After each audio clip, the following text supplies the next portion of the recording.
श्री संतोषजी तोत्रे यांची मी थोडक्यात ओळख करून देतो. संतोषजी तोत्रे म्हणजे यांचा प्रवास फार मोठा आहे. एक नामधारक, एक कार्यकर्ता, तो प्रबोधक असा यांचा लांबचा प्रवास आहे. हे खऱ्या अर्थाने आज पुण्यातील संतोषदादा म्हणून यांना ओळखलं जातं, पण हे मूळ मुंबईकर आहेत. हे मुंबईमध्ये साकीनाक्याला राहायचे. साकीनाक्यात असताना त्यांनी सद्गुरू कार्यामध्ये सहभाग घेतला आणि हळूहळू ते व्यवसायानिमित्त मग पुण्याला सेटल झाले. आज पश्चिम महाराष्ट्राची तोप म्हणून त्यांना ओळखलं जातं. जीवनविद्येचा उत्तम कार्यकर्ता, उत्तम स्वयंसेवक, वेगवेगळ्या उपक्रमातून कार्य करणारा, ग्रंथदिंडीपासून कोणतंही काम काही न हे करता मनापासून करणारा असा स्वयंसेवक, नामधारक, प्रबोधक आणि सद्गुरूंचा सशिष्य आहे. आज पश्चिम महाराष्ट्रामध्ये जी जीवनविद्या जाण्यामध्ये अनेक मंडळींचं मोलाचा असा सहभाग आहे, त्याच्यामध्ये आवर्जीन असं श्री संतोषजी तोत्रे यांचं नाव आपण घेतो. याचं कारण असं की त्यांनी सद्गुरूंची जीवनविद्या तिथपर्यंत जाण्यासाठी अथक प्रयत्न करत आहेत आणि सतत या कार्यासाठी त्यांनी जास्तीत जास्त वेळ या कार्यासाठी दिलेला आहे. आता आपण या ठिकाणी त्यांच्या मुखातून सद्गुरू महिमा आघात आपण ऐकणार आहोत. या ठिकाणी या प्रबोधनानंतर आपण दर्शनाची व्यवस्था केलेली आहे आणि तदनंतर आपल्याला दादांचं माईंचं या ठिकाणी दर्शन होणार आहे आणि नंतर आपलं भोजनाचा कार्यक्रम होणार आहे. आता हे प्रबोधन आपल्याला फार वेगळ्या पद्धतीत ऐकायचं आहे, तर हे ऐकत असताना मनाची आपण तयारी करा. पुन्हा एकदा माझी विनंती आहे, ज्यांनी ज्यांनी मोबाईल आणले असतील ते मोबाईल थोडेसे आपण स्विच ऑफ करा. 20 मिनिटाचं हे प्रबोधन असेल आणि या 20 मिनिटामध्ये सद्गुरू महिमा आघात कसा मांडायचा ते त्यांच्या मुखातून आपण ऐकू. धन्यवाद. चांगली बुद्धी दे सर्वांना सुखात आनंदात ऐश्वर्यात दे. सर्वांचं भलं कर, कल्याण कर, रक्षण कर आणि तुझे गोड नाम मुखात अखंड राहू दे.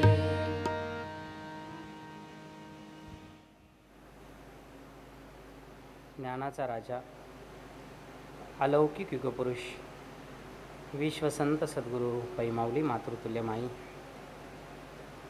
ज्यांच्या समर्थ नेतृत्वानं आपली जीवनविद्या उत्तुंग भरारी घेते, त्या आदरणीय प्रल्हाददादा, मिलनताई, त्याचबरोबर मालनताई, उपस्थित सर्व प्रबोधक, प्रचारक, प्रसारक, पदाधिकारी आणि सर्व माझे नामधारक भावंड, सर्व मान्यवर, आपणा सर्वांच्या चरणाशी विनम्र अभिवादन. आज आपण अतिशय आनंदाच्या क्षणी आनंदाची दिवाळी साजरी करण्यासाठी सद्गुरुनिष्ठांची मांदियाळी, सद्गुरूंच्या सहवासात आपण इथे बसलेलो आहोत. आणि ते बसलेले असताना मला वाटतं गेल्या आठवड्यात दादा पुण्याला आले होते आणि त्यावेळी दादांनी एक वाक्य वापरलं. ते म्हटले, ह्यावेळी तुम्ही ज्ञानपीठामध्ये या, मी तुम्हाला सद्गुरू दाखवणार आहे, प्रगट झालेले, अवतीर्ण झालेले. आणि मला वाटतं आपण सर्वजण ज्ञानपीठात पाऊल ठेवलं, ज्ञानपीठाच्या प्रत्येक कणाकणात, समोर दिसणाऱ्या प्रत्येक नामधारकात आणि प्रार्थना हॉलमध्ये गेल्यानंतर साक्षात सद्गुरू ह्या दृष्टीपटलावर देहधारी सद्गुरू आपल्याला अवतीर्ण झाले. यासाठी गेले 3 महिने अव्याहतपणे, अविरतपणे, सातत्याने जवळजवळ 350 नामधारकांची फलटण राबते, रात्रंदिवस राबते. त्या सर्वांचं मी तमाम नामधारकांच्या वतीनं मी त्यांना, त्यांच्या कार्याला सॅल्यूट करतो, मानाचा मुजरा देतो, टाळ्यांच्या गजरात.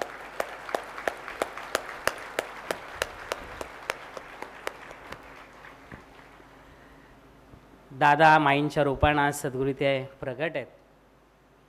आता त्यांनी सांगितलं मुलूक मैदानी तोप, पण जसं अर्जुनाला भगवंताचं विराट दर्शन घडलं त्यावेळी त्याची बोबडी वळाली, तसं साक्षात दादा आणि माईंच्या रूपानं सद्गुरूंचं विराट दर्शन इथे होतं, त्यावेळी माझ्यासारख्याची पण बोबडी वळते. आणि त्यात विषय आहे सद्गुरू महिमा आघात. काल आणि परवा आपण पाहिलं, म्हणजे आम्ही पाहिलं की गोरेताई आणि पालव काका यांनी किती बोलावं अशी अवस्था झाली होती. माझी अवस्था वेगळी नाही आहे.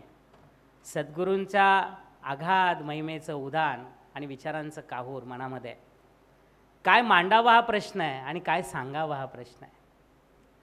सद्गुरू नेहमी म्हणतात की सर्व संतांनी सांगितलं की सद्गुरू महिमा आघात, सद्गुरू वाचोनी सापडेना सोय, धरावे ते पाय आदी आदी, लो परिसाची नसाय उपमा, सद्गुरू महिमा आघातची.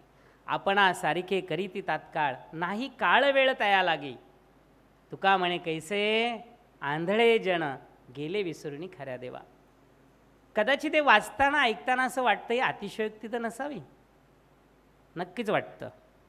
म्हणजे आज आपण अनुभवतो म्हणून आपल्याला वाटणार नाही, पण ज्यावेळी आपण जीवनविद्येत नव्हतो त्यावेळी नक्कीच वाटत होतं काहीतरी सांगतात. असं कुठे असतं?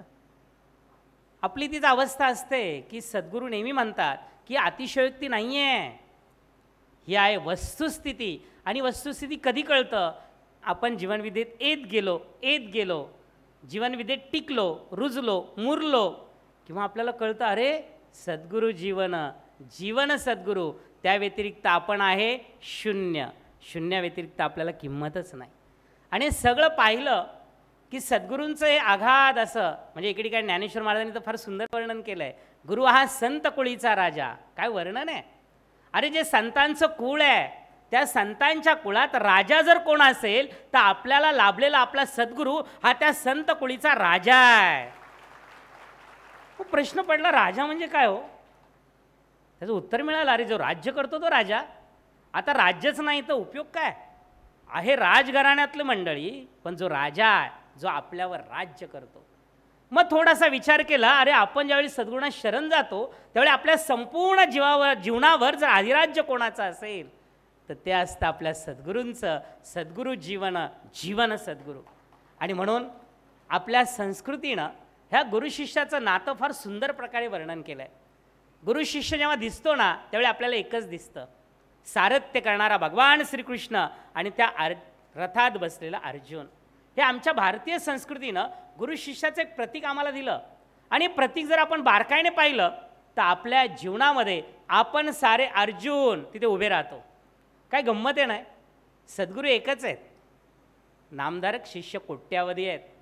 पण कोट्यावधी असणाऱ्या नामधारकांना प्रत्येकाला वाटतं हा माझा सद्गुरू आहे, हा माझा सद्गुरू आहे, माझा आहे.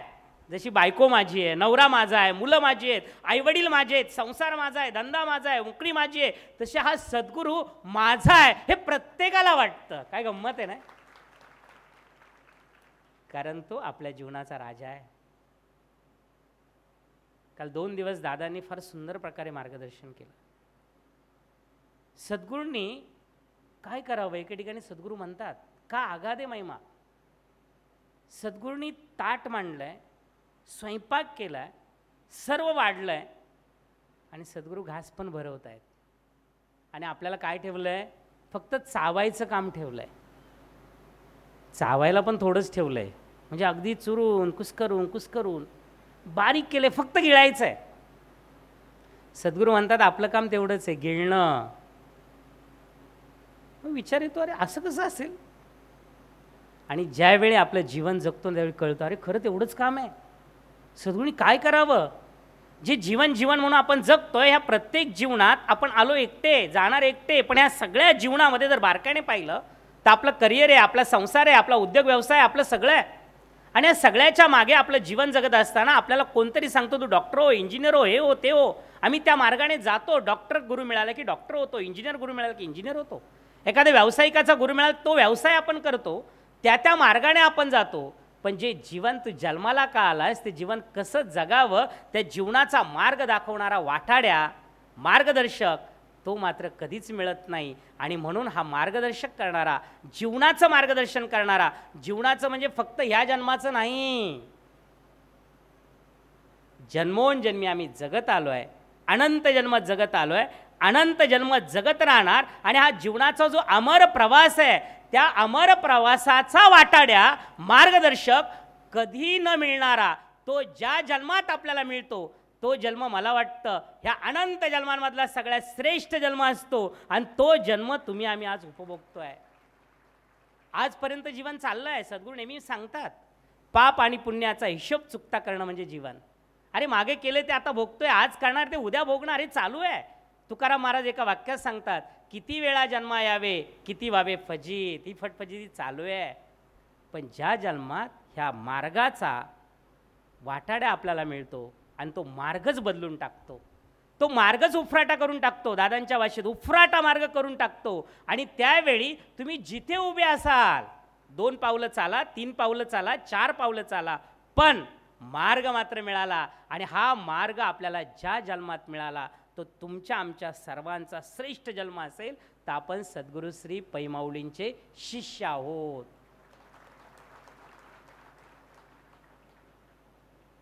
याला पुरावा काय हो? सगळ्या संतांनीच सांगून ठेवलंय.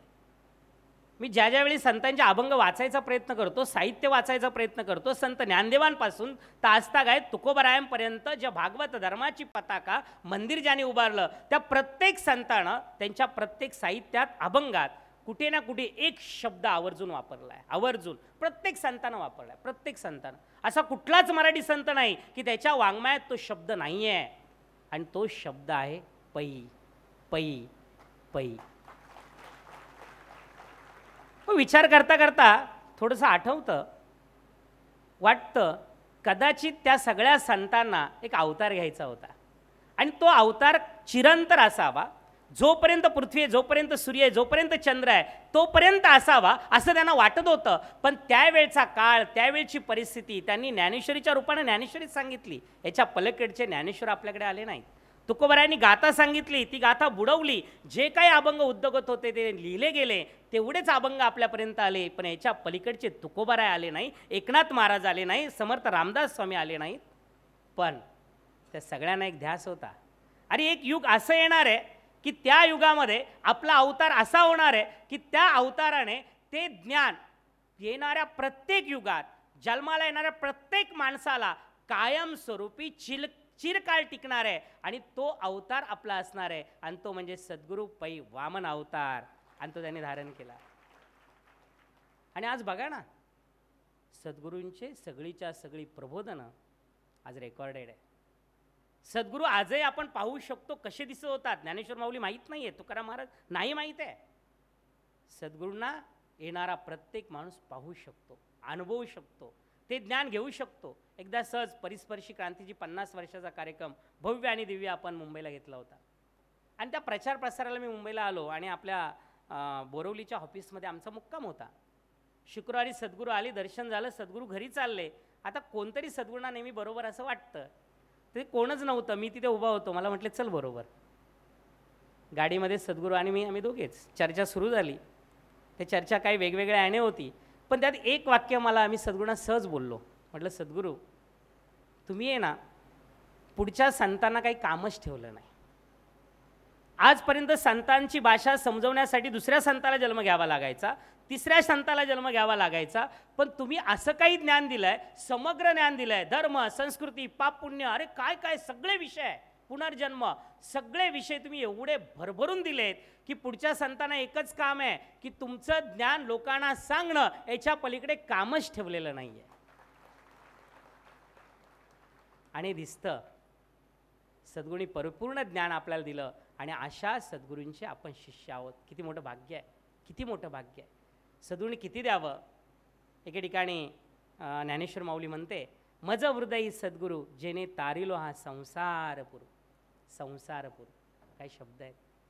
अरे हा संसाराचा पूर, संसाराचे अर्थ अनेक आहेत, सद्गुरू आपल्याला नेहमी सांगतात. पण थोडंसं बारकाईने पाहिलं तर जीवन जगत असताना हा संसार आणि त्याचं सद्गुरूंनी फार सुंदर हे केलं की आपण सकाळी उठल्यापासून असणारा विचारांचा महापूर आणि या विचारांच्या महापुरामध्ये भले भले भले भले जीवनामध्ये गटांगळ्या खातात.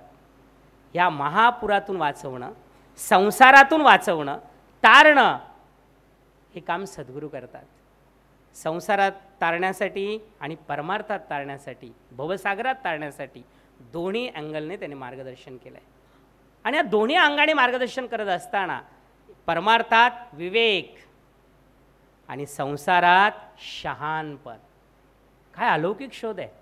आजपर्यंतचे सगळे संत, सगळे सद्गुरू शिष्याला सर्व काही देत होते, पण देताना फक्त परमार्थाचा मार्ग देत होते. पण हा परमार्थ जर सिद्ध करायचा असेल, साध्य करायचा असेल, तर ज्या वाहनात बसावं लागतं ते वाहन आहे संसार. आणि ते वाहन जर मजबूत नसेल, ते वाहन जर सुरक्षित नसेल, तर परमार्थाकडे जाऊ शकत नाही. हे सद्गुरूंनी हेरलं. आणि म्हणून जो परमार्थाच्या मार्गाला जाणार आहे तो लाखोमध्ये नाही, कोट्यामध्ये नाही, अब्जावधीमध्ये नाही.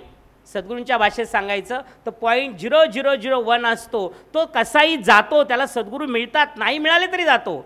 पण 99.99% जी मंडळी आहेत त्यांना या वारूमध्ये बसायचं असेल, तारूमध्ये बसायचं असेल, तारून जायचं असेल, तर त्याचा संसार व्यवस्थित हवा. आणि म्हणून संसाराच्या अंगानं त्यांनी शहाणपण द्यायला सुरुवात केली. मला नेहमी एकच दृष्टांत आठवतो. एखादा आदिवासी भागातला माणूस आहे, जिथे लाईट नाही आहे, जिथे कुठल्याही प्रकारची सुविधा नाही आहे, तो रानावाडात हिंडतोय, कपडेसुद्धा घालायला नाही आहे. आणि अशा परिस्थितीत राहणाऱ्या माणसाला जर आपण पाहिलं तर आपण म्हणतो काय परिस्थिती या माणसाची. त्याला कधी कळणार कपडे असतात, त्याला कधी कळणार अरे मोटार कार असतात, त्याला कधी कळणार अरे सगळे सुंदर सुंदर पक्वान्न असतात, त्याला कधी कळणार ह्या जीवनाची उंची. खरं सांगू, हे पाहत असताना थोडंसं आपल्या जीवनाकडं, दादा म्हणतात ना, उफराट पहा. आणि मग आपल्या जीवनाकडं पाहिलं की आपल्याला कळतं अरे सगळं आहे आपल्याकडे, गाडी आहे, बंगला आहे, सगळं सगळं सगळं आहे. पण त्या आदिवासी भागा माणसाची जशी अवस्था आहे ना, तशी आपल्या सगळ्यांची आहे. आपण असंच साच पडतोय, जीवन जगतोय, एक दिवस शरीर सोडून जातोय. पण या सगळ्या जन्मामध्ये ज्या सुखासाठी आपण धावतोय ते सुख नेमकं आहे कुठे, याचा पत्ताच नाही आहे.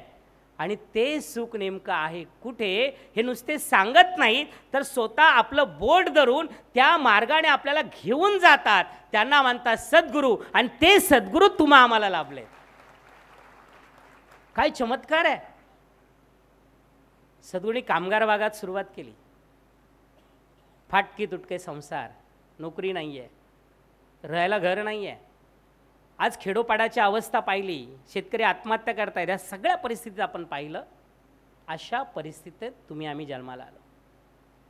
जन्माला आल्यानंतर अरे पहिला ह्या माणसाला शहरात निदान कुठेतरी एखाद्या शहरात नेऊया. अमेरिका फार लांब आहे, अमेरिकेला जायचा विचार कधी येणार. तसं देव फार लांब आहे, जिथे सुख आहे, जिथे आनंद आहे. पण त्या मार्गानं जर याला न्यायचं असेल तर पहिलं निदान गावात आला पाहिजे. आदिवासी भागातून गावातून तो शहरात आला पाहिजे. शहरात त्याला संगत मिळाली पाहिजे आणि मग त्याला अमेरिकेचे वेध लागले पाहिजे. आपल्या सद्गुरूंनी तेच केलं. सुख सुख म्हणून धावतोय ना, ते सुख असं नाही कळणार. मग त्याला कुठेतरी त्या सुखाच्या मार्गावर आणलं पाहिजे आणि आपल्याला त्या रथात ते बसवतात. म्हणून तो रथ फार सुंदर आहे. सद्गुरूंनी सर्वसामान्य माणसांसाठी अनेक रथ तयार केले. भगवंताचा एक रथ होता, पण सद्गुरूंनी अनेक रथ तयार केले. ज्या ज्या परिस्थितीत जो जो माणूस जन्माला आलाय त्याने त्या रथामध्ये बसावं आणि त्या रथाला मात्र सोडू नये. हे सगळ्यात महत्त्वाचं आहे.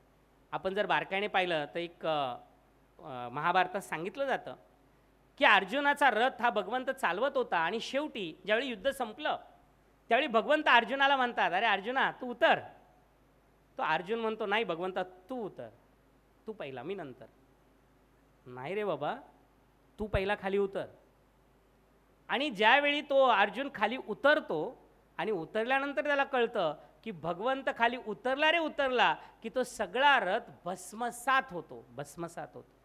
आता हे प्रत्यक्ष घडलंय की नाही मला माहीत नाही, पण याच्या आपल्या जीवनामध्ये एक गोष्ट दिसते की आपल्या जीवनाचा रथ हा सद्गुरू चालवत असतो आणि तो असतो म्हणून किती संकट येऊ द्यात, किती समस्या येऊ द्यात, तो सद्गुरू झेलत असतो, आपण मात्र तरत असतो.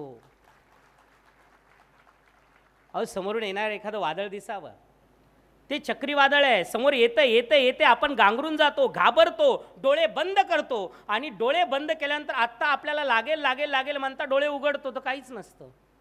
याला म्हणतात सद्गुरू, याला म्हणतात सद्गुरू. किती संकट येऊ द्यात, ती संकट आपल्यापर्यंत येतच नाहीत, पोचतच नाहीत, याला म्हणतात सद्गुरू. हे सद्गुरू संसाराच्या अंगानं आपल्याला खूप वाचवत असतात, खूप सावरत असतात आणि आपलं मार्गक्रमण करत असतात. किती किती छोट्या गोष्टी असतात. सांगायला गेलं तर माझी अवस्था कालच्यासारखी होईल. एकदा सहज एका कार्यक्रमाला सद्गुरूंकडे आलो. आता एकटा आलो ना की सद्गुरूंना लगेच विचारायचे बायको कुठे आहे, बायकोला विचारायचे अरे संतोष कुठे आहे, आता मगाशी मी माईंच्या दर्शनाला गेलो, माईंनी तोच प्रश्न विचारला, मला लगेच सद्गुरू दिसले. एकटा आलास? काय गंमत आहे नाही? माई आणि सद्गुरू किती एकरूप आहे याचं हे उदाहरण आहे.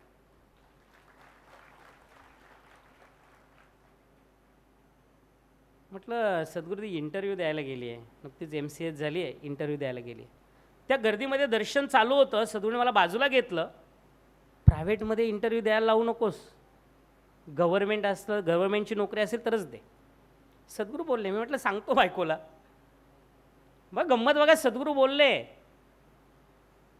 ते म्हणतात ना, सहज बोलणे हा उपदेश संतांचा असतो. मी सांगितलं बायकोला असं असं सद्गुरू बोललेत. बंद.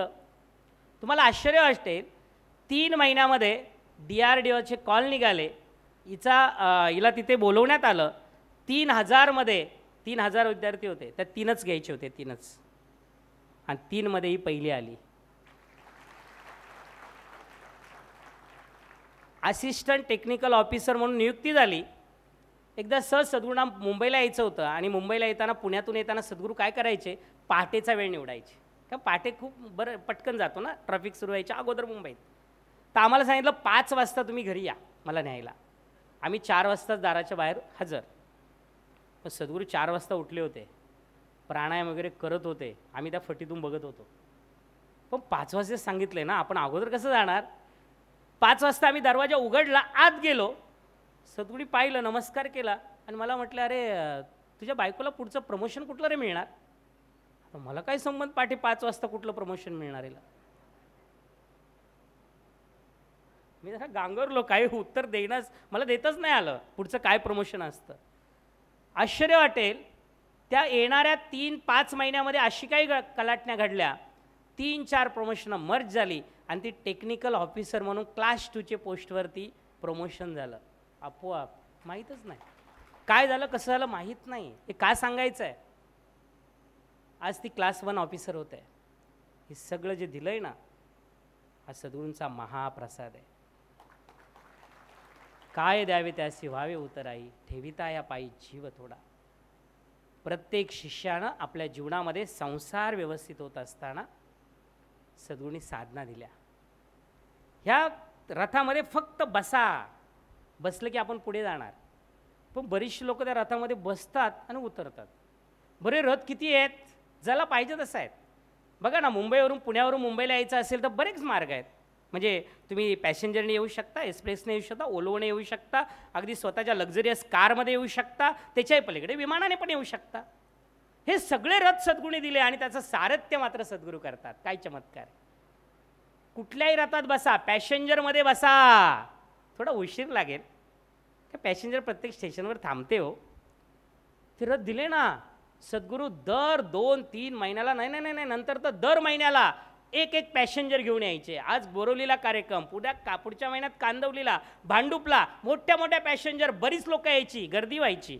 पॅसेंजरमध्ये इकडे ढकलतोय तिकडे ढकलतोय नाही, पण ती लोक पॅसेंजरमध्ये यायची. प्रत्येक डेटने थांबते ना, चला वडापाव खायची इच्छा झाली, उतरले, पॅसेंजर गेली निघून. तशी बरीच लोक यायची, पण रथात कधीच बसली नाही, आणि मग ते निघून जायचे, आणि पर्यायानं मुक्कामापर्यंत आपण पोचूच शकत नाही. मग दुसरा मार्ग एक्सप्रेस, रिझर्वेशन असतं, मस्त बसायला जागा असते, आणि हा एक्सप्रेसचा मार्ग सद्गुरूंनी तयार केला. ते म्हणजे आपल्या जवळ असणारे सगळे सत्संग. निवांत बसता येतं, गर्दी बिलकुल नसते, निवांत ऐकता येतं, फक्त बसून राहा. ती लवकर पोचेल, पॅसेंजर कधीतरी पोचेल, पण याच्यात तू लवकर पोचशील. त्याच्याही पलीकडे सद्गुरू पुढे गेले. हे पण आठवड्यातून एकदाच असते हो, बरोबर ना. मला सद्गुरूंचा सहवास हवा आहे, कारण देहधारी सद्गुरू ज्ञान देतात, मार्गदर्शन करतात, साधना देतात देहाने, पण आपल्या जीवनात सगळ्यात महत्त्वाचे आहेत ते ध्यान सद्गुरू. हे ध्यान सद्गुरू सतत आहेत. ते ध्यान सद्गुरू आपल्याला विचार येतो, अरे हे कधीतरी आठवड्यातून एकदा आहे, नाही मला सद्गुरूंचा सहवास हवा. मग काही त्यातली मंडळी थोडी कमी असतात, पण ते अजून पुढे येतात. ते स्वतःचा सत्संग रथ स्वतः तयार करतात, आणि त्याला म्हणतात जीवनविद्येचं कार्य. ते वाढ बघत नाहीत, आठवडा आल्यावरच जाऊ, अरे आज वेळ आहे, चला ग्रंथंडीला, आज वेळ आहे, चला संपर फेरीला, आज वेळ आहे, जरा 2 जणांना जाऊन कोर्सेसबद्दल आपण सांगूया. आणि हे स्वतःच्या गाडी, लक्झरियस गाडीमध्ये बसतात. पाहिजे तिथे थांबायचं, पाहिजे तिथे निघायचं, कधी निघायचं कधी थांबायचं, पण यांचा प्रवास बाकीच्यांपेक्षा लवकर होतो. कळलं? आता प्रवास म्हणजे मी सगळ्यात महत्त्वाचं दादांनी त्याची व्याख्या केली आहे. ज्या मार्गाने गेला असता सुखाचं दर्शन होतं, ते मार्गदर्शन, त्या मार्गाने जायचा हा सगळा प्रवास आहे, हा प्रवास आहे. आणि ह्या प्रवासात सगळ्यात शॉर्टकट आणि सगळ्यात जवळचा मार्ग आणि तो म्हणजे विमान मार्ग. आता विमान मार्गाची गडबड आहे, त्याचं तिकीट जरा जास्त असतं आणि संख्या जरा कमी असते. पण तिकीट जरी जास्त असलं, संख्या जरी कमी असली, तरी तो मार्ग अगदी जवळचा आहे, लवकर आहे आणि तो मार्गसुद्धा सद्गुरू देतात. आता विमानाचा मार्ग सगळ्याच संतांनी दिला आहे, सगळ्याच संतांनी त्यांच्या ज्ञानेश्वरीमध्ये किंवा याच्यामध्ये सांगितलं. एकदा मी बीडला गेलो होतो. बीडला आपला विद्यार्थी कोर्स होता आणि त्याच्या अगोदर विद्यार्थ्यांची संख्या जमावी म्हणून मार्गदर्शन करायला मी गेलो होतो अगोदर. आणि गेल्यानंतर तिथल्या बीडीओ, बघा बीडीओ, त्या मॅडम आल्या. म्हटलं बोलायचं आहे मला. पण ते सांगायला लागल्या की मी ते अमुक अमुक ग्रंथ वाचला आणि त्याची साधना ती मी डोळे बंद करून करते. आणि ती साधना करायला लागल्यानंतर मी एक दिवस त्या साधनेत गेले आणि घाबरले. मला कळेनाच काय होतं आहे. अगदी घाम फुटला आणि परत मी जी देहावर आले ना, तेव्हापासून मी कधी ती साधना करायच्या भानगडीतच पडत नाही. त्यावेळी मला कळलं सद्गुरू महिमा आघात काय ते इथे. सद्गुरू साधना देत असताना तिथे ध्यानरूपी सद्गुरू असतात आणि हे ध्यानरूपी सद्गुरू त्या विमानात आपल्याला बसवतात. बघा आता विमानाची पण गंमत आहे. समजा अमेरिकेला जायचं आहे, एक उदाहरण म्हणून घेऊया की भारत हा आपला प्रांत आणि अमेरिका देवाचा प्रांत. तसा देवाचा प्रांत नाही आहे, भारतच देवाचा प्रांत आहे असं म्हटलं तर चालेल. पण एक उदाहरणादाखल आता विमानात बसलो अमेरिकेला जायला, विमान गेलं वर, बरं वाटतं ना. आमची मुंबई दिसते, बऱ्याचशा झोपड्या दिसत आहेत, पुढे वाशी लागलं का अरे काय मस्त प्लॅन केलं आहे इथे, बरं वाटतं. पण वर अजून वर ढगाच्या वर गेलं की मुंबई दिसत नाही आणि पुढे काय तेही दिसत नाही. मग सहज वाटतं बाजूला कोणी बघावं, बाजूलाही कोण नाही, इकडेही कोण नाही. शेवटी तो विचारतो विमान चालवते कोण, तो तरी बघूया, पायलट आहे का. तिथे जातो तो तोही नाही, काय अवस्था होणार. घाबरणार ना, घाबरणार. हाच फरक आहे आपल्या जीवनाचा. विमान मार्गाने नेत असताना साक्षात सद्गुरू तिथे असतात आणि म्हणून त्या साधकाला दिव्यबोध आणि दिव्य साधना ज्याला आपण म्हणतो, हा अतिशय अनमोल आणि अलौकिक ठेवा सद्गुरूने आपल्याला दिला. तो दादांनी जतन केला. ही दिव्यबोध दिव्य साधना म्हणजे हजारो वर्षाची तपश्चर्या करून जे त्या ऋषीमुनींना गवसलं, सापडलं, जे संतांना सापडलं, ते त्यांनी मांडण्याचा प्रयत्न केला, ते गुप्त राहिलं. आणि तो ठेवा सद्गुरूंनी तुमच्या आमच्यासारख्या सांसारिक माणसाला कुठलीही साधना न करता त्यांनी दिला. पण ती समजायला मात्र एक गोष्ट लागते, तो म्हणजे निवांतपणा. हा निवांतपणा आल्याशिवाय ती कळतच नाही. बरं निवांतपणा यायला काय पाहिजे, जेवढा अहंकार कमी तेवढा निवांतपणा पटकन येतो. आणि म्हणून सद्गुरू दादांचा एक फार सुंदर शब्द आहे, अहंकार पातळ पातळ पातळ झाला पाहिजे. मग हा अहंकार पातळ करण्यासाठी सद्गुरू आपल्याला पात्र करतात. जसं विमानाला जायला पात्रता लागते, तसं दिव्यबोध दिव्य साधना पात्रता लागते. मग ही पात्रता कुठून येणार, पात्र झाल्यावर येणार. पात्र, आता पात्र अशा अर्थी पण म्हणतात, हे काय हे पात्र आहे ते सोडून द्या. पण पात्र हे ठोकून ठोकून ठोकून ठोकून होतं. ते पात्र पात्र असं कधी डायरेक्ट होत नाही. पत्रा असतो, त्या पत्राला ठोकावं लागतं, ठोकता ठोकता पात्र होतं.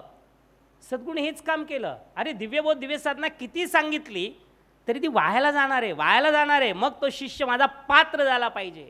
आणि पात्र व्हायची सुरुवात झाली ते म्हणजे जीवनविद्येचं कार्य. ही सगळ्यात मोठी साधना जन्माला आली, सर्वात मोठी साधना. त्याशिवाय पात्र होऊ शकत नाही. रथात आलो बसलो की सगळे एकमेकांना विठ्ठल विठ्ठल, मस्त आनंदी, बरं वाटतं ना. पण घरी गेल्यावर तीच सासू, तोच नवरा, तीच बायको ना.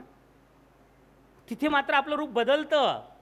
आणि मग ह्या माणसाने जर बदलायचं असेल, त्याचा अहंकार जर कमी व्हायचा असेल, तर त्याच्यावर उपाय एकच, निरपेक्ष कार्य. निरपेक्ष आता दादा 2 दिवस बोलतायत निरपेक्ष, मी पण विचार करायला लागलो. दादा म्हणतात त्यात काय अर्थ दडलेला आहे. आजपर्यंत आम्ही म्हणत होतो निरपेक्ष म्हणजे पैसे घेत नाही, आम्ही पण म्हणतो आम्ही निरपेक्ष करतो, आम्ही पैसे घेत नाही. पण त्याच्यानंतर मला कळलं अरे निरपेक्ष निरपेक्ष काय शब्द आहे. नीर म्हणजे पाणी, सापेक्ष, नीर सापेक्ष म्हणजे निरपेक्ष. जे पाण्यासारखं आहे, पाणी वाहत असतं, जगाला जीवन देतं, कुठे जावे तिथे मिळतं, पण जीवन मात्र जो जो घेईल त्याला देतो. तसे आपले सद्गुरू आहेत, देत राहता देत राहता देत राहत, फक्त जीवन फक्त जीवन फक्त जीवन, घेत मात्र काहीच नाही. नाही प्रसिद्धी, नाही लौकिक, काहीच नाही, काहीच नाही. अहो सद्गुरूंना थोडंसं झालं ना तरी केवढं वाटायचं, थोडंसं केलं तरी सद्गुरू कृतज्ञ असायचे. किती कृतज्ञ. म्हणून मगाशी एवीमध्ये आपण पाहिलं की सद्गुरू म्हणतात की ही गुरुपौर्णिमा म्हणजे काय, शिष्यानं सद्गुरूप्रती कृतज्ञ राहणं. आणि सद्गुरूंनी काय बोलावं, मला बोलायचं धाडसच होत नाही आहे. अरे ज्यांनी आपल्याला जीवन दिलं त्या सद्गुरूंनी शिष्याप्रती कृतज्ञ राहणं. आणि कृतज्ञता केवढी होती ज्यावेळी ज्ञानपीठ उभारलं. म्हणून ज्ञानपीठाच्या कणाकणात सद्गुरू जे आपण म्हणतो ना, त्याचं ज्वलंत उदाहरण ते आहे. ज्ञानपीठाचं जेव्हा उद्घाटन सोहळा सुरू झाला, त्याची तयारी सुरू झाली, त्यावेळी मी कधी सद्गुरूंना फोन केला, म्हणजे माझ्या अपेक्षेत मी सांगतो आहे, किंवा सद्गुरूंचं कधी आलं त्यावेळी कळमकर साहेब आपले सचिव होते, कळमकर साहेबांचा कधी फोन आला की ते एकच सांगायचे, अरे याला निमंत्रण दिलं का, त्याला निमंत्रण दिलं का, त्याला निमंत्रण दिलं का, ही माणसं मला माहीत नाही आहेत, पण सद्गुरूंना आजही ती आठवत आहेत. आणि आठवताना कळतायत अरे पुण्यात पहिलं आपण गेलो तेव्हा कोणी आपल्याला मदत केली होती, कोणी सहकार्य केलं होतं, मला कोण भेटलं होतं, कोण कोण कोण कोण जी नावं आपल्याला माहीत नाही, ज्यांचे नंबर आपल्याला माहीत नाही, त्या प्रत्येकाचं सद्गुरूंनी त्याला निमंत्रण गेलं असेल, तो व्यक्ती आला असेल, माहीत नाही, पण सद्गुरूंनी मात्र त्या सर्वांचं स्मरण केलं. म्हणजे सद्गुरू किती कृतज्ञ होते हे आपल्याला आयुष्यात कळतं. काय असेल ना, म्हणजे त्या प्रत्येक व्यक्तीचं सद्गुरूंना स्मरण व्हावं, किती मोठी कृतज्ञता. हे जर बारकाईने पाहिलं तर ह्या रथात बसत असताना ही दिव्यबोध दिव्य साधना सद्गुरू देतात, पण ती सद्गुरू मुखातून घेतली पाहिजे. कारण सद्गुरू मुखातून मिळत असताना तिथे ध्यान सद्गुरू असतात. दादा नेहमी म्हणायचे सद्गुरूंनी जीवनविद्या देऊन ह्या विश्वाची व्यवस्था केली, आणि या सद्गुरूंना विश्वाच्या अंतापर्यंत ठेवण्याची व्यवस्था जीवनविद्या मिशनने केली. आणि त्याचं एक जिवंत रूप म्हणजे हे ज्ञानपीठ. आणि त्या ज्ञानपीठामध्ये दादांनी जी पूर्वतयारी आणि दिव्य साधना हे जे दादा देतात, दादा नाही देत, सद्गुरू देतात. आणि सद्गुरू देत असताना बघा आपले सद्गुरू किती क्रांतिकारक आहेत, किती क्रांतिकारक आहेत. बाकी सगळ्या संतांचा आपण जर इतिहास पाहिला तर 1-2 शिष्य त्यांचे साक्षात्कारी झाले आहेत, पुढपर्यंत तसं काय आलेलं नाही आहे. पण सद्गुरू प्रत्येक बाबतीत वेगळे होते. कर्मकांडावर त्यांनी हे केलं, विज्ञानाची कास धरली, मनाचं सामर्थ्य ओळखलं, एका विज्ञाननिष्ठ तत्त्वज्ञान निर्माण केलं. पण हे करत असताना सगळे क्रांतिकारक निर्णय सद्गुरूंनी घेतले. आणि त्या सगळ्यात मोठं क्रांतिकारक काय पाऊल असेल तर त्याने लाखो निरपेक्ष शिष्य निर्माण केले. आता हे निरपेक्ष शिष्य स्वतः तर राबतात, स्वतः धडपडतात तन मन धनाने, पण पुढे जर आपण गेलं तर त्यांनी सगळ्यात मोठी अनमोल गिफ्ट सद्गुरू आणि माईंची जगाला काय असेल, जीवनविद्या तर आहेच, निरपेक्ष कार्यकर्ते आहेच, पण सगळ्यात मोठी क्रांतिकारक गिफ्ट जर या जगाला सद्गुरूंनी काय दिली असेल तर ती गिफ्ट आहे म्हणजे साक्षात सद्गुरूंचे सुपुत्र आदरणीय प्रल्हाद दादा. माझ्या भावंडांनो, आज जीवनविद्या मिशन पाहताना दादा ही गोष्ट थोडीशी बाजूला गेली की पाय थरथरतात. ज्या सद्गुरूंनी कष्टानं, त्यागानं, माईंच्या साथीनं स्वतःचा देह चंदनासारखा झिजवून, अरे किती चंदनासारखा झिजवला. त्यांना जर कळलं ना अरे इकडे इकडे जायचे 40 लोक आहेत, ते म्हणतात 40 लोकांना इकडे नको आणू, मीच तिकडे येतो. वयाच्या 90पर्यंत हे सद्गुरूंचं जीवन होतं. आणि त्यातून निर्माण झालेलं जीवनविद्येचं तत्त्वज्ञान युगानुयुगापर्यंत राहावं म्हणून सगळ्यात मोठी व्यवस्था जर काय असेल तर ती प्रल्हाद दादा आहे. अर्थात प्रल्हाद दादाने ते स्वीकारलं. आमच्या पुण्यामध्ये डिक्लेअर झालं, त्या हॉलचं नाव होतं गुरुकृपा. आणि त्यावेळी सद्गुरूंनी सांगितलं जर हे कार्य असंच पुढे न्यायचं असेल तर त्याला आपलं समर्थ नेतृत्व म्हणजे आदरणीय प्रल्हाद दादा आहेत. मग ते एकदा नेतृत्व मिळालं की आपलं मिशन आहे. आपलं काय बाकी संस्था नाही आहेत अशा, आपलं मिशन आहे. आणि ज्यावेळी मिशन असतं ना, कुठलंही मिशन राबवताना कमांडरनी जी ऑर्डर दिली ना ती फॉलो करायची असते. त्याला सांगायचं नसतं ए तू चुकतोय, हे इकडे नाही, इकडे इकडे गेलं पाहिजे, हे नाही नाही नाही नाही.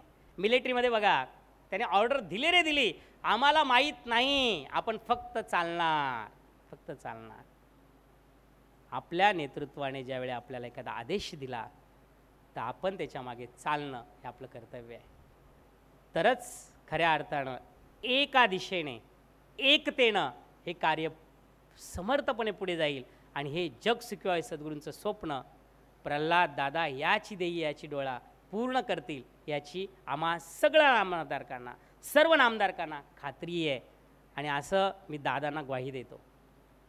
सद्गुरूंनी ही सुंदर जीवनविद्या दिली, दादांच्या रूपानं समर्थ नेतृत्व दिलं. मला सांगण्याचा मुद्दा एवढाच आहे की दिव्यबोध दिव्य साधना आकाश मार्ग आहे. सद्गुरू जीवनविद्या दर्शनमध्ये एके ठिकाणी म्हणतात, दिव्यबोध आणि दिव्य साधना बहुमोल पण बिनमोल अशी साधना सद्गुरूंचा प्रसाद म्हणून साधकाला मिळते, प्राप्त होते. पण त्याचं यथार्थ मोल ज्या साधकाला कळत नाही, ज्या शिष्याला उमजत नाही, त्याचं जीवन माती मोल झाल्याशिवाय राहत नाही.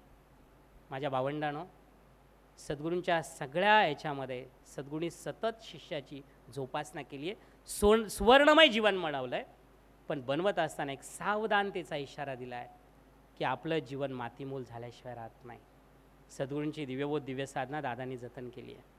ती मिळण्यासाठी जन्मोन जन्मीचं पुण्य लागतं, जन्मोन जन्मीचं. एकदा सद्गुरूंच्या घरी गेलो होतो. सद्गुरूंना म्हटलं, सद्गुरू आमच्यासारख्या शिष्यांना साधनांचा टप्पे कसे हो, जसं आता दादांनी कोर्सेसचे टप्पे केलेत. त्यावेळी सद्गुरू म्हटले, सगळ्यात ग्रेट साधना, महत् पुण्य मिळवण्याची साधना पहिली ती म्हणजे जीवनविद्येचं कार्य, दुसरी मानसपूजा, तिसरी विश्वप्रार्थना आणि चौथी दिव्यबोध दिव्य साधना. म्हटलं सद्गुरू काहीतरी गडबड होते. 1 नंबर दिव्यबोध दिव्य साधना, 2 नंबर आम्ही म्हणतो ती प्रार्थना, 3 नंबर कधीतरी मानसपूजा आणि 4 नंबर जमलं तर कधीतरी कार्य. नाही, तेच तर चुकतात. म्हटलं जीवनविद्येचं कार्य आहेत ना, ह्या बाकीच्या तिन्ही साधना ह्या जीवनविद्येच्या कार्यात आपोआप येतात, आपोआप. आणि तिथे पात्र होतो. कसं पात्र होतो माहिती आहे? ठोके बसतात. ठोके बसल्याशिवाय पात्र होत नाही. आणि ठोके बसणं म्हणजे अहंकाराला डिवचणं. अहो कौतुक तर सगळेच करतात आणि जीवनविद्या मिशनमध्ये सगळे एकमेकांचं कौतुक करतात, पण कार्य करायला लागलं नाही का आपण चुका होतात. कार्य करतो तो चुकतो, 100% चुकतो. आणि चुकलो की कोणतरी बघणारे असतात, कधी चुकतो आणि मी ठोका टाकतो. किती ठोके टाकतात आणि ठोके टाकल्यावर अरे आम्ही एवढं वेळ काढून करतो, एवढं आम्ही आमच्या नोकरी धंद्याकडे वेळ लक्ष करून आम्ही हे कार्य करतो आणि हा आम्हाला बोलतो नाही. ठोका बसला पचव. एकदा गंमत आली म्हणून एक उदाहरण देतो आणि थांबतो, माझा वेळ झाला आहे. एकदा असे सद्गुरू पुण्याला आले होते आणि मी आणि सद्गुरू दोघेच होतो. माई त्यावेळी काही कारणास्तव आल्या नव्हत्या आणि सद्गुरूंचे पाय चेपत होतो. चेपता चेपता आपल्याला सवय असते ना काहीतरी सद्गुरूंशी बोलायचं, म्हणून सद्गुरू नेहमी सांगतात की अर्जुन आपला कृष्ण गप्प होता जोपर्यंत अर्जुन बडबडतोय तोपर्यंत. पण ज्यावेळी अर्जुन म्हणतो आता मला समजत नाही आहे, मी या संसार सागरात मी चक्रम झालो आहे, आता तू मला मार्ग दाखव, त्यावेळी भगवान वाच. तसं आपल्यालाही सवय असते, थोडेफार सद्गुरू मिळतात आपलंच सांगत बसतो. तर सद्गुरूंना बऱ्याच गोष्टी सांगता सांगता कार्यावर विषय आला आणि सद्गुरूंना म्हटलं, सद्गुरू काही लोकांमुळे कार्य आपलं अडतं. बघा मी काय शब्द वापरले, काही लोकांच्या वागण्यामुळे आपलं कार्य अडतं. आता मी वास्तविक कंप्लेंट करण्याच्याने बोललो, पुढचं काही सांगायचं बंद, एवढंच एक वाक्य उतरलं. सद्गुरू झोपलेले उठून बसले, तटकन उठून बसले. मी घाबरलो, कारण सद्गुरूंची भीती वाटायची. सद्गुरू जसं पाठीशी आहेत ना, सद्गुरूंची आदरयुक्त भीती खूप वाटायची, म्हणजे समोर नजरेला नजर देण्याचं धाडस कधीच व्हायचं नाही. सद्गुरू उठले, मला म्हटले परत आयुष्यात कधी असं बोलायचं नाही. जीवनविद्येचं कार्य ईश्वरी कार्य आहे, त्याला चालवणारा ईश्वर आहे आणि ते अडवण्याचं सामर्थ्य ह्या जगात कोणातही नाही, कोणातही नाही. त्यावेळी सनकन कानाखाली वारल्यासारखं मला झालं आणि तेव्हापासून तर आस्था गायत जीवनविधेचं कार्य कोणा वाचून आडू शकत नाही, कारण हे कार्य दैवी कार्य आहे, हे दिव्य कार्य आहे आणि त्याचं समर्थ नेतृत्व प्रल्हाददादा आपल्याला सद्गुणी बहाल केलेत. आज सद्गुरू किती आनंदी असतील माहिती आहे, किती आनंदी असतील, किती आनंदी असतील. सगळी माझी भावंड सद्गुरुनिष्ठांची मांदियाळी आहे, सगळे प्रबोधक प्रचारक प्रसारक ही सगळी सद्गुरुनिष्ठांची मांदियाळी आहे आणि ती दादांच्या पाठीशी उभी आहे आणि दादा त्यांना प्रबोधन करतायत. किती बारीक करतायत, किती बारकाईने करतायत. माझ्याकडे बरीच लोक येतात, म्हणतात हे आमची मुलं येत नाहीत हो जीवनविधेत, आमच्या मुलांना कसं आणावं सांगावं. मी त्यांना एकच उपाय सांगतो, काही करू नका, सांगायच्या फंदात पण पडू नका, त्यांना जीवनविधेत ये असंही म्हणू नका. फक्त एक काम करा, दादांचा दर महिन्याला जो वेबिनार असतो ना तो फक्त काही कारणाने त्याला ऐकायला लावा. बघा तो जीवनविधेत तुमच्या अगोदर येऊन बसेल, याची मी तुम्हाला खात्री देतो. दादांचे वेबिनार फार सुंदर आहेत आणि त्या मुलांना त्यांच्या जीवनात कलाटणी देणार आहेत. किती बोललं तर कमीच, पण दादांविषयी मात्र बोलल्याशिवाय राहत नाही, माईंविषयी बोलल्याशिवाय राहत नाही, मिलनताईंविषयी बोलण्याशिवाय राहत नाही. आजपर्यंत ह्या जगाचा एकच रिवाज होता, सांगण्यातही आलं होतं, संतांचे पुत्र संतांचे आप्त ते नव्हती संत. पण सद्गुरू आपले ग्रेट आहेत, सद्गुरू आपले क्रांतिकारक आहेत. आपल्यासारख्या दगडांना ते घडवत आहेत, त्यांच्या स्पर्शानं काय होणार. आणि म्हणून त्या सद्गुरू महिमा सांगताना ते म्हणतात, काय म्हणतात, आपणा सारिके करीती तात्काळ नाही काळ वेळ तया लागी, लो परिसाची नसाय उपमा सद्गुरू महिमा आगात. अहो सद्गुरूंनी काय केलं, त्यांचा स्पर्श झालेले, अंगा खांद्यावर वाढलेले प्रल्हाद दादा, मिलनताई, त्यांचं सगळं कुटुंब, आज या प्रत्येकामध्ये माईंमध्ये दिव्यत्व आपल्याला दिसतं, त्यांच्या वाणीतून ते बाहेर पडतं आणि आपण सगळे ते अनुभवतो. आणि आज सद्गुरूंच्या बाबतीत ह्या जगाला सुद्धा म्हणावं लागेल, सद्गुरूंचे आप्त सद्गुरूंचे पुत्र तेही होती संत, तेही होती सद्गुरू. आणि हा वास्तवता आहे. अर्थात एक 2 मिनटात सांगतो आणि थांबतो, खरंच थांबतो. गुरुपौर्णिमा काल दादांनी पहिल्या दिवशी फार सुंदर सांगितलं, कदाचित तो विषय आज येणार नाही म्हणून ओघवतं सांगतो. गुरुपौर्णिमा म्हटलं की पौर्णिमा दिसते आणि पौर्णिमा म्हटला की चंद्र दिसतो. ह्या चंद्राला स्वतःचा प्रकाश नसतो, सूर्याचा प्रकाश चंद्र घेतो आणि आपल्या अंगातून तो पृथ्वीला देतो. पहिला घेतो आणि देतो, देत तो कलेकलेने वाढत जातो आणि एक दिवस तो पूर्णत्वाला जातो. त्यावेळी त्याचं चांदणं सगळ्या जगाला दिसतं. कोर एक वेळ दिसणार नाही, पण त्याचं चांदणं सगळ्या जगाला दिसतं. तो आपल्या जीवनाचा प्रवास आहे. सद्गुरूंकडे आल्यानंतर सद्गुरू आज आत्मसूर्य आहे, दिव्य सूर्य आहे आणि त्या सूर्याचं ज्ञान आपल्याला मिळत जातं. पण मिळताना एक गोष्ट सगळ्यात महत्त्वाची आहे, अमावस्या.